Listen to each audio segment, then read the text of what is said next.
नमस्कार, मी कल्पना. माझ्या चॅनलवरती तुमचं खूप खूप मनापासून स्वागत करते. आज आपण क्रिस्पी फ्रेंच फ्रायची रेसिपी बघणार आहोत. तर चला रेसिपीला सुरुवात करूया.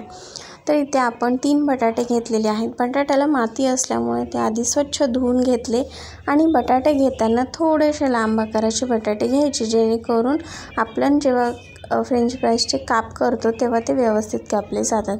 आता आपण याच्यावरची साल काढून घेणार आहोत. तिन्ही बटाट्यांची वरची साल आपण अशा पद्धतीने आपण इथे तिन्ही बटाट्यांची साल काढून घेतलेली आहे. तर चाकूने आपण काप करणार आहोत. त्याची मागची आणि पुढची साईड कापून घ्यायची आणि नंतर बाजूने कापून त्याचे बारीक बारीक असे फ्रेंच फ्राईज सारखे काप करून घेणार आहोत. अशा पद्धतीने हा बटाटा कापून घ्यायचा. अगदी बारीकही कापायचे नाही आणि अगदी जाडही कापायचे नाही. बारीक राहिले, खूप बारीक झाले ना तर ते खूप असे क्रिस्पी होतात आणि आतमध्ये असं थोडाही नरम भाग राहत नाही. आणि जाड झाले तर तळायला टाईम लागतो. त्यामुळे अगदी बारीकही नको आणि जाडही नको. अशा पद्धतीने हे सगळे काप आपण इथे करून घेणार आहोत. तर इथे आपण सगळे काप करून घेतलेले आहेत. अशा पद्धतीने हे काप करून घ्यायचे. आता हे आपण एका भांड्यात काढून पाण्यात टाकणार आहोत. त्याच्यामध्ये आपण काढले. तर आता हे आपण एका भांड्यात काढून घेतले. ह्याच्यामध्ये स्वच्छ पाणी टाकायचं. बटाट्याला जे स्टार्च असतं ते स्वच्छ पूर्ण हे बटाटे आपल्याला 3 ते 4 वेळेस धुवून घ्यायचे स्वच्छ पाण्याने. आणि जोपर्यंत आता याच्यात बसत नव्हते पाणी धुण्यासाठी, त्याच्यामुळे मी इकडे ट्रान्सफर केलं. तर याच्यामध्ये स्वच्छ पाणी टाकायचं आणि छान असे हे पूर्ण पांढरे जे पाणी असतं, बटाट्याचं जे स्टार्च असतं ते पूर्ण स्वच्छ पाणी दिसेपर्यंत आपल्याला 3 ते 4 वेळेस किंवा 4 ते 5 वेळेस, जोपर्यंत असं स्वच्छ पाणी दिसत नाही तोपर्यंत ते आपण धुवून घेणार आहोत. तर इथे तुम्ही बघू शकता स्वच्छ मी 3 ते 4 वेळेस हे बटाटे धुवून घेतलेले आहेत का. तर आता हे असंच आपल्याला 20 मिनटं झाकून ठेवायचं आहे. तर इथे आपण 20 मिनटानंतर झाकून ठेवलं होतं. तर आपल्याला हे शिजवून घ्यायचं आहे. तर इथे आपण 20 मिनटं झाकून ठेवलं होतं. तोपर्यंत इकडे मी पाणी गरम करण्यासाठी ठेवलं होतं. तर आता छान आपलं पाणी छान गरम झालेलं आहे बऱ्यापैकी. तर आता हे आपण बटाट्याचे पूर्ण काप त्याच्यामध्ये अशा पद्धतीने टाकून घ्यायचे. तर इथे आपण याच्यावरती थोडंसं मीठ टाकणार आहोत, जेणेकरून त्याला छान चव येते. तर इथे आपल्याला हे 3 ते 4 मिनटं छान पाणी गरम होतं, त्याच्यामुळे आपण त्याच्यात टाकल्यामुळे ह्याला जास्त पाण्यात ठेवण्याची गरज नाही आहे. हा बटाटा आपल्याला 70 ते 80% शिजला पाहिजे, जास्त शिजवण्याची गरज नाही. आणि बटाट्याची साल काढल्यामुळे आणि 20 मिनटं भिजत ठेवल्यामुळे हा बटाटा पूर्णपणे पटकन शिजला जातो. त्यामुळे 2 ते 3 मिनटं ह्यामध्ये आपण ठेवून हे आता लगेच काढून घेणार आहोत. तर इथे आपला बटाटा मस्त 2 ते 3 मिनटं छान शिजलेला आहे. म्हणजे अगदी 70 ते 80% पूर्णपणे शिजला नाही पाहिजे. जर इथे आपला बटाटा खूप जास्त वेळ शिजला, असा नरम झाला, तर तो आपले क्रिस्पी जे फ्रेंच फ्राईज होतात ते होत नाहीत. आतून खूप नरम राहतात किंवा आपण किती तळले तरी ते पूर्ण असे नरम पडतात. त्यामुळे इथे बटाटा 70 ते 80% शिजला पाहिजे. तर इथे आपला बटाटा शिजलेला आहे. तर आता आपण हा पूर्ण काढून घेणार आहोत. इथे जे आपण एक भांडं घेतलं, त्यावरती जी आपण चाळणी घेतलेली आहे अशा प्रकारची. आता हे फ्रेंच फ्राईज पूर्ण आपण याच्यामध्ये ओतून घेणार आहोत. आपण अशी चाळणी घेतल्यामुळे काय होतं, हे पूर्ण फ्रेंच फ्राईज ह्याच्यामध्ये टाकून द्यायचे आणि असंच पाणी निचरत ठेवून द्यायचं.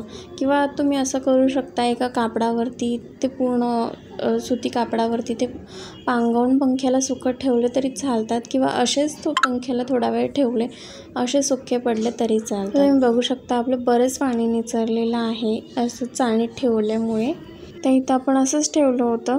तर इथे एक प्लेट घेतली, त्यावर छोटं कॉटनचा रुमाल टाकला आणि त्याच्यावरती आपण हे फ्रेंच फ्राईज ठेवले होते. आता पंख्याला थोडा वेळ ठेवले. आता आपण हे पंख्याला ठेवल्यानंतर ह्याच्या एक डब्बा घ्यायचा. अशा पद्धतीने हे फ्रेंच फ्राईज सगळे आपण पंख्याला सुकवून डब्यामध्ये भरून ठेवलेले आहेत.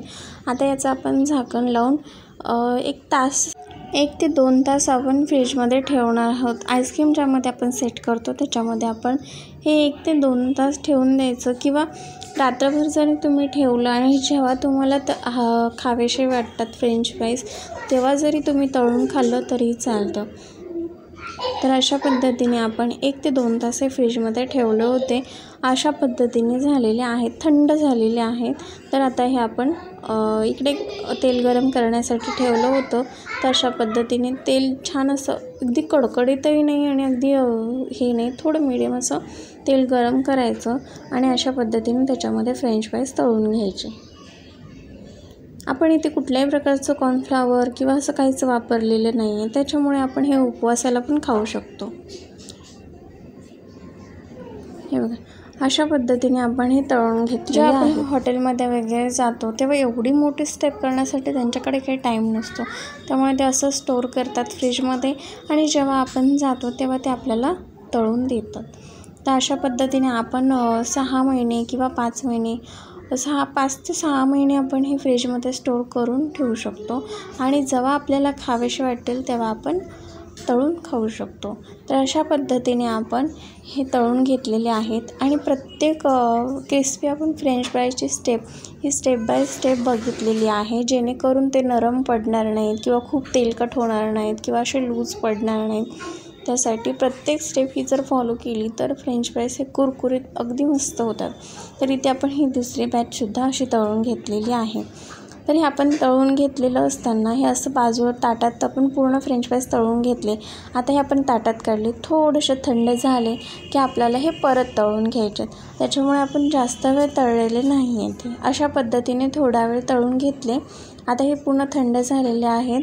परत आता हे आपण पहिल्यांदा कसं थोडं आपण तळून घेतलं, तर आता आपण तसं न करता हे एवढे जे फ्रेंच फ्राय आहेत ते 2च भागात आपण तळून घेणार आहोत आणि त्याच तेलात तळायचे. अगदी वेगळं असं तेल घेण्याची काही गरज नाही आहे. ते जे फ्रेंच फ्राय होते त्याच्यामधले आपण अर्धे फ्रेंच फ्राईज ह्याच्यामध्ये टाकलेले आहेत आणि चम्मचने जेव्हा आपण ते हलवतो तेव्हा मागच्या बाजूने जर हलवलं ना ते तुटत नाहीत. त्यामुळे मागच्या बाजूने अगदी त्याला जास्त धक्का न लावता असं हळूच हलवायचं आणि इकडून जर लागलं तर म्हणजे इकडून मोठा भाग असतो त्यामुळे आपण जर ते हलवलं तर तुटतात. त्यामुळे अशी काडी टाईप आपण कसं बारीक इकडून हलवलं ना की ते तुटत नाहीत.